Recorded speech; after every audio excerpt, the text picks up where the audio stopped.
Well, Stephen, first of all, congratulations. It's a massive win. It started off, it could have been tough for that opening 10 minutes, but the boys are through and it's the semi-final. How are you feeling? It's funny, Lewis, I'd spoke to the players just before we left for Park. We had a pre-match meeting and we had a chat, and I said, you haven't played probably for a tough, real competitive game since we beat Aberdeen late in December, so it's probably been 5-6 weeks since some of the lads played. I said, so there's going to be huge questions asked today, probably physically, mentally, can you cope? Can you go through parts of the game when you're feeling tired and mentally feeling fatigued? Can you raise yourself through that? See you there, lads. Sorry, I keep waving now.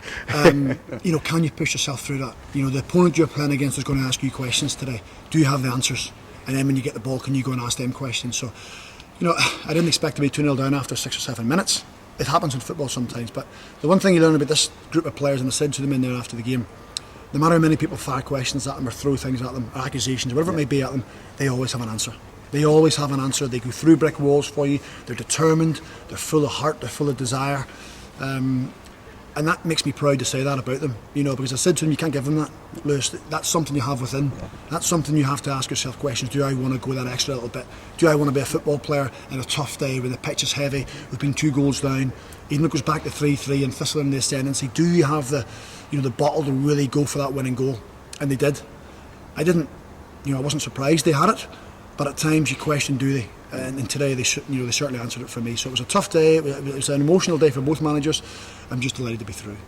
You mentioned that period of time between the games, but there didn't really seem to be much of a break in terms of goals. 15 or 16 goals in the games across these two at this spell. You must be pleased with the way it panned out in the final few minutes as well. Exactly. It really doesn't give them much of a chance. It's funny, after the opening goal, we conceded a soft opening goal, and Keith said to me the positive thing is that it's so early in the game. It gives you a chance to get back into it. Yet when we scored the winning goal with 3-4 minutes to go, it's difficult to suddenly raise yourself up again. There's a few of their players lying on the ground. You almost think psychologically you got the better of them. So, did we play as well as what we can? No, we probably didn't. Is that due to match fitness? It might be. Maybe just getting back into the swing of playing competitive football at that intensity. Christmas and New Year, I think a few players enjoyed it. But, over the piece, to come to an away fixture, a tough venue, and I would probably class Thistle as being one of the best 20s teams in the league.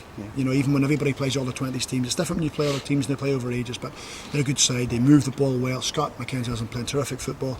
Kevin Nisbet up front is a handful. You can see he's played a lot of first team games, so you have to cope with all this.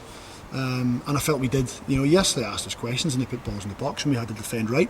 But that's part of being a football player. You have to do that. And against the odds, and when it looks tough and it looks like an uphill task, you have to find something deep within that makes you want to push on. I come back to that game in Aberdeen when I spoke about relentless and being relentless in your success, in your pursuit of success, and that's what they were today. They were relentless. They didn't give up. They chased back. They ran back. So I'm a proud man. We have to talk about the change of shape, because that ultimately led to the winning goal. Barry shifted into the midfield and the goal came from Dillon, of course. You must be proud with the way that the boys can adapt mid-game to any circumstance. It was tough for Rhys Rintoul. I put Rhys on, who probably hasn't played for maybe 8 or 9 weeks.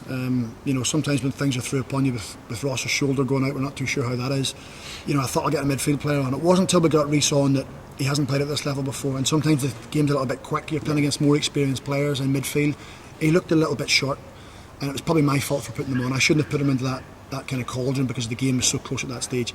I just felt then we had to try and change something else. And the only other option was get Barry into midfield. Yeah. Barry's full of energy, he's full of heart, he's full of desire, he's full of everything you want to be a young football player. So I just felt that putting him in just gives us, one, a physical presence, and 2, a little bit of energy to go and close the game down and press. And the winning goal, I think, comes from him being ahead of the midfield and pressing and going and winning the ball and kind of getting us on the front foot. So players have to adapt. And Jordan Armstrong coming on as a sub was difficult for him. It's hard. He probably expected to play, and did he deserve to play? He maybe did, because he's been doing well in games, but I just went with the more experience. So Jordan got left out today. But when you put them on, I said to him, forget the face, don't fall out with me, you have a job to do in the pitch. Go and be a part of a team that gets through into the semi-final, and Jordan done that. And what about you, Craigs? How are you feeling? Another semi-final, you must be absolutely delighted. Yeah, it's when I joined the club last year, there was no talk of the team having done well in cups, they haven't progressed. I think it was well known that it seemed to be a stigma with the cup. Whenever they had a cup game, they seemed to go out or couldn't seem to get up to speed for some reason or another. It can be players, it can be anything. I don't know what it is, but I've had a little bit of luck at times. Last year getting to the final and winning it. This year, the draw's been probably kind to us in certain aspects. So it's nice. It's probably the only real competitive games you get this year, with the Iron Brew Cup at the start of the season, and then you have the Youth Cup. That's the ones the players look forward to. They've been talking about it all week. There's a little buzz about it, Lewis. It's as if it's competitive. You know, it's knockout competition. You have a chance of getting through to the next round and progressing. So I'm delighted. I'll go home and sit down and chill, and I'm not too sure if I want to watch it again. But ultimately, cup football is about progressing. It's an old cliche that people always talk about. It's about progressing in cup football. We've progressed, and I'm delighted. No, congratulations, brilliant. Cheers, boys.